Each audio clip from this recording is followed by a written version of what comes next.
Welcome to Music and Medicine. I'm your host, Dr. Moshe Lewis. We're here at the legendary Sky Studios with Skyler Lexx. I can't believe it. And we're here with a living legend, Rouse. You know him from so many musical groups and so many people he's performed with that I can't even cover all of them in this little intro. Chaka Khan, Stevie Wonder. He's performed with George Clinton. Just a masterful, incredible guitarist, musician. From head to toe, he's worked with so many people and helped make music what it is today for funk and bringing it more current for the whole G-Funk crew. So that's Dre, Snoop, Tupac. I can't wait to get into this interview, and I can't wait for you to join us. Thanks.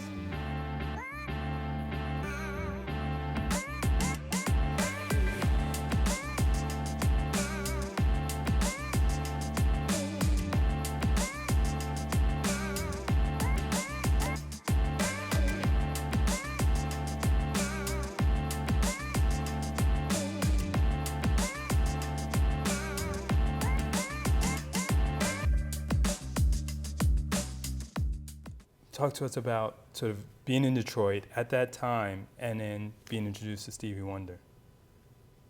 Oh, that's 62, 63. Okay. And like nobody knew who Stevie was then. Well, he had his first record, I call it Pretty Music, but anyway, that's before he hit with Fingertips, when I met him. And then when he got Fingertips, he took off. Wow. And then they came to your grandfather's house with a contract, I think. Lamont, Holland, Dozier. How you must have got your, okay. I've interviewed his son and his brother. All right. Yeah, and yeah, that's pretty much how it went down, like that. After the Stevie thing, they I was playing blues, but I had the ability to play whatever I wanted to play on the guitar, because I started getting off in the West. I didn't know all them big ass chords he was playing yet, but I could find them. Right. I could find them. You know what I mean? So I got to do a lot of different things on the guitar. Yeah. But I was always liking the funk stuff, the Jimmy stuff, you know. What made you fall in love with the guitar? That you had to go back to the Stone Age for that, because I had a guitar since I was like 2 or 3, and I, as a baby, I would come, like just walking, guitar, mommy, guitar, Right. mommy, guitar. You were saying that. Wow, at 3. Yeah, 2 or 3. Right. So I really was meant to have that. Mm-hmm. I had to have my guitar as a baby. And you were playing in high school, studying all the time. And I wasn't studying like music. Studying guitar. Study that, and I could play a little piano. I always could play a little piano. And but guitar was always my thing. Yeah. And then you went on tour really early. You were still a teenager. Yeah. I was like 16, something like that. Yeah. It's amazing. Talk to us a little bit about just that experience of going and hearing Sly Stone for the first time. Oh, that was Sly was one of my heroes. He came to Detroit. And I was, how old was that? Maybe 15, 16, something like that. And me and my buddy, we went to saw him. Because I was way off with the Sly and George and all of them, but Sly was one of my main ones. And that made me go further even. And Stan had just came out. Oh, okay. Yeah. So I was way off on the Sly and Jimmy and George. Right. They was my 3. And this is even before Woodstock. Just a little bit before. Right. Woodstock came up a little later. And then now you met George when you went to Seattle. You went up there and went to one of the concerts, and they kind of pulled you up on stage. Yeah, you did you doing your homework. Well, I know George Clinton's work. Yeah, George. He's worked with only the greatest. Yeah, George still doing this thing. George, 80 something years old. Yeah, he's still doing this thing. And Funkadelic. I mean, I was crazy about Sly, then I got off of the Funkadelic. Right. And I was, those 3, Jimmy, Sly, Funkadelic, all of that. you know, and I got with the Scotty Brothers. They gave me I did an album with them. I forgot how old I was when I did that. You ever heard of Scotty Brothers? I haven't, honestly. What did you like most about working with George Clinton? Why did you feel like you guys were brothers from a different mother? Why the what? Why did you feel like you guys were brothers from a different mother? You and George. Well, George was funky. Mm-hmm. That's the main thing I can tell you about it. He was funky and he was serious about what he was doing, you know, and him and Sly was my favorite. And Jimi Hendrix. They was my three favorites of the whole game, you know. You know, I come up with, you ever heard of Jimmy Reed? Yeah, of course. Yeah. Jimmy Reed was the first Jimmy, you know, and those were 3 or 4 people that got me really going. Right. For real. What do you like most about funk? It's funky. That's the best thing I can tell you. Funk is probably one of the best. I love blues. I love funk. I love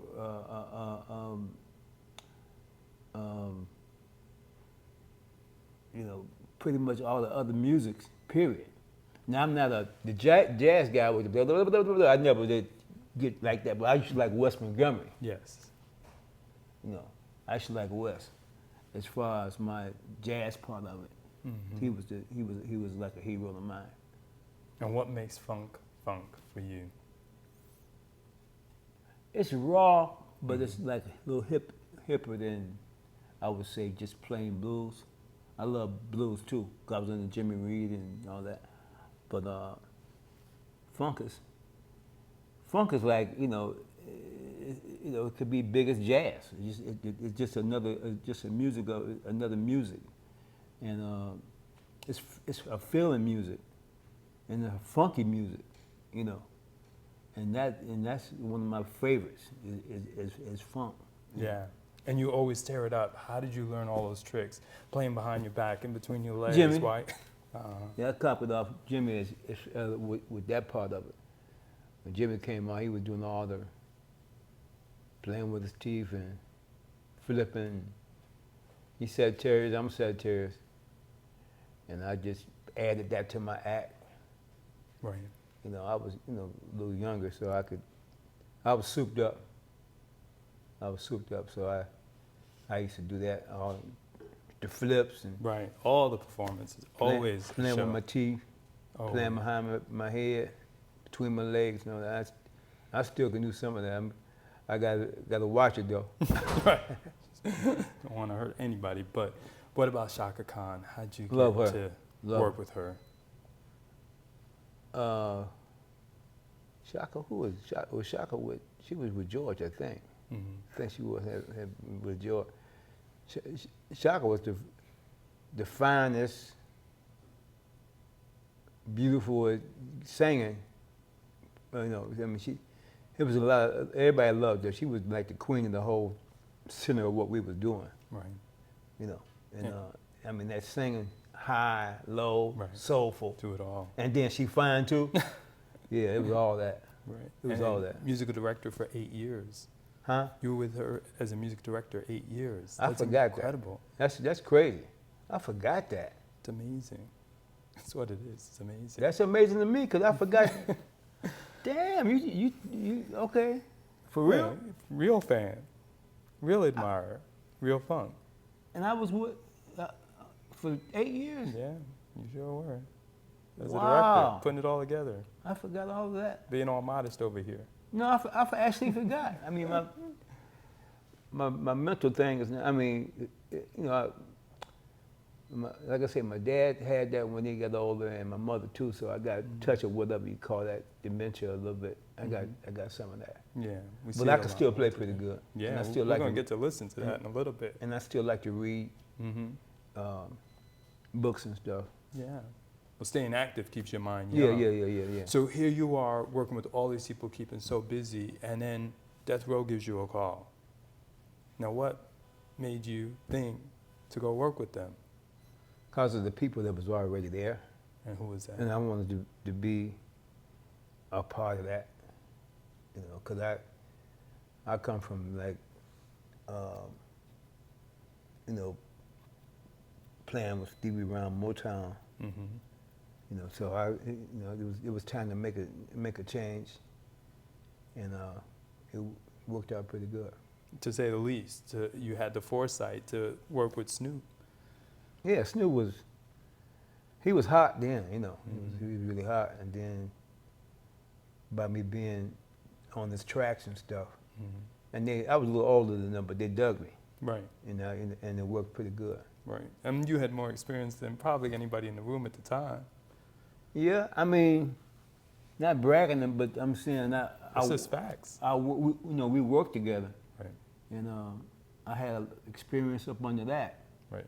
so it worked out pretty good. Right. And a lot of trust, because they pretty much knew if you said this is the way it's going to be, it's the way it's going to be.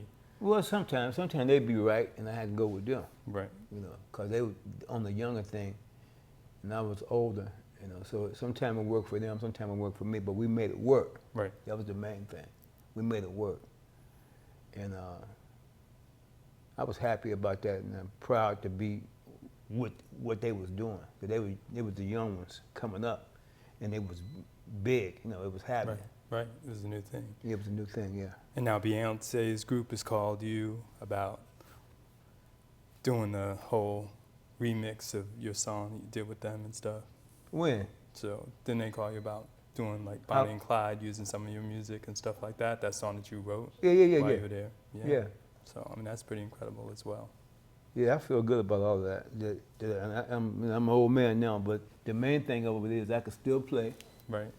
and I'm happy that people remember, you know, what I did, and I'm happy that, you know, that the young people know something about me. Right. You Have know. some respect as well, Yeah, because yeah. without you guys, there's no us, right?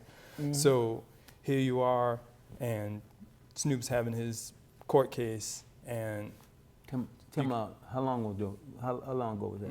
it's been a minute. But then you start working with this young guy named Tupac.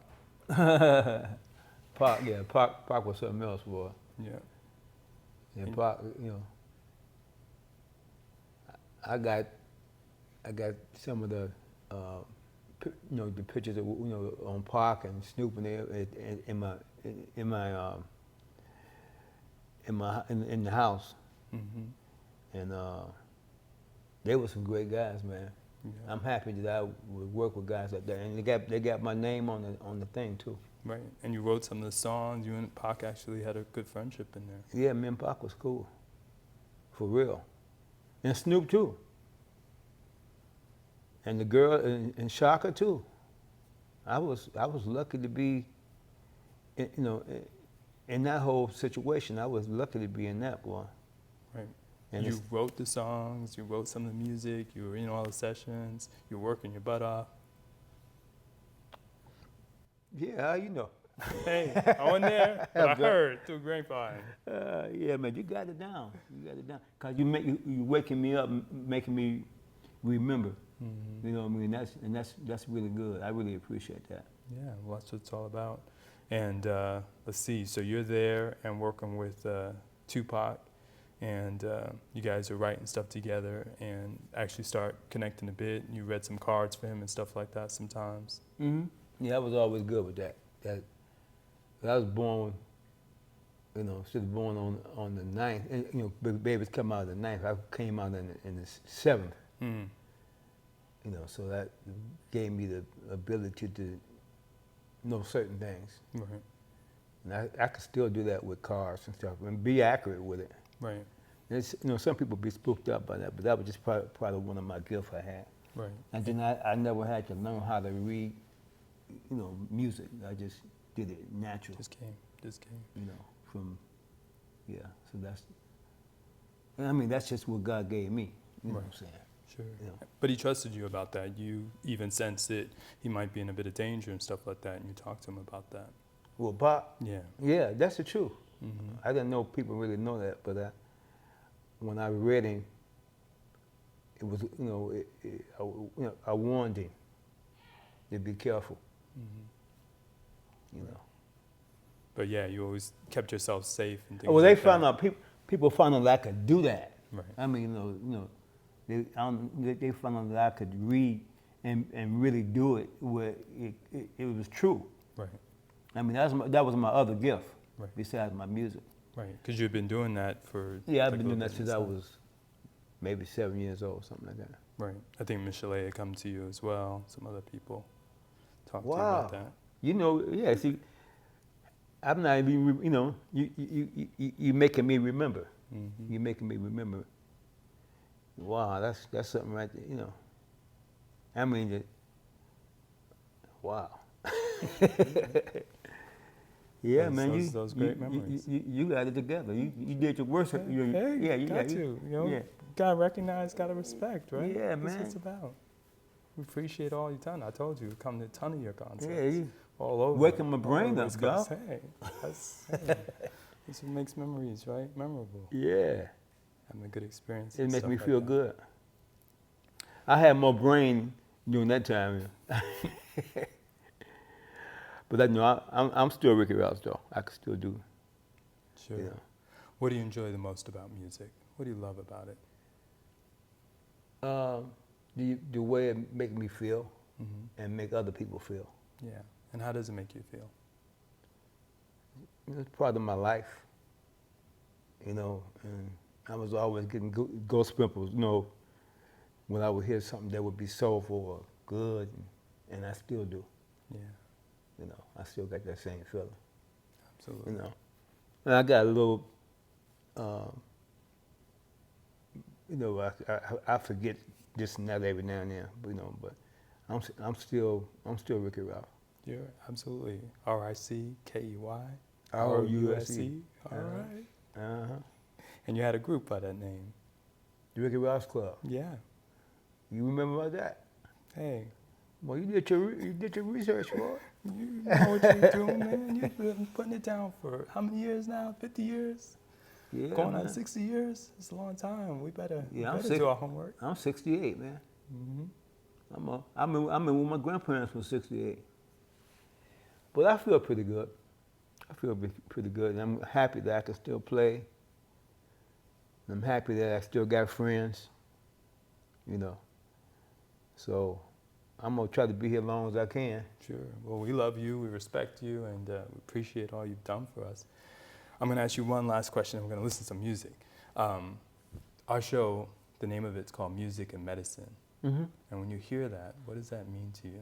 How does it speak to you, music and medicine? Well, music is healing. Mm-hmm. That's the real deal about that. Like I you know, I'm sure even the guys that read, they're just really into music. It's the same thing for them. I never did learn how to read, but I was always in my spirit.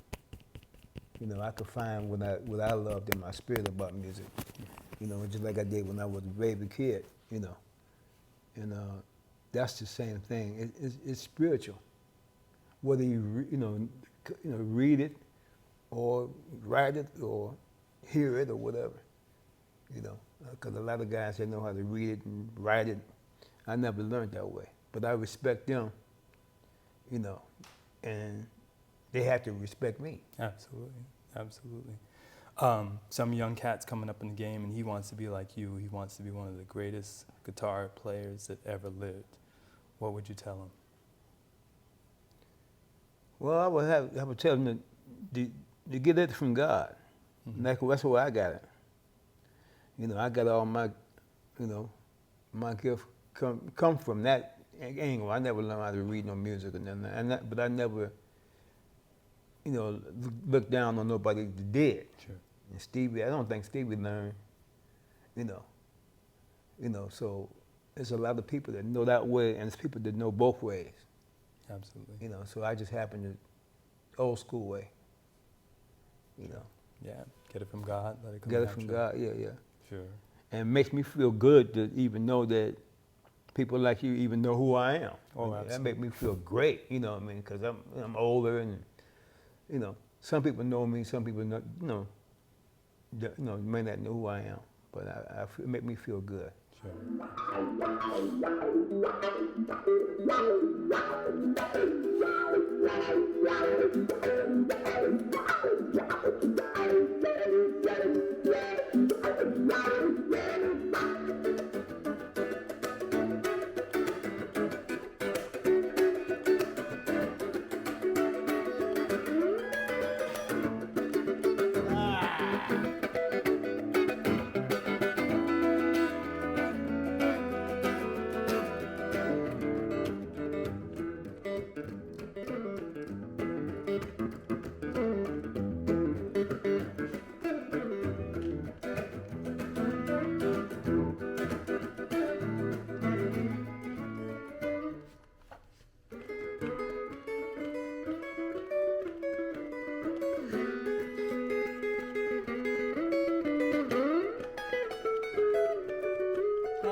Show them what better than Hendrix sounds like. Exactly.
Wool Child.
Today we got into a more serious subject, talking about dementia. It's something that all of us are either going to be affected by or at least have a family member that might have it.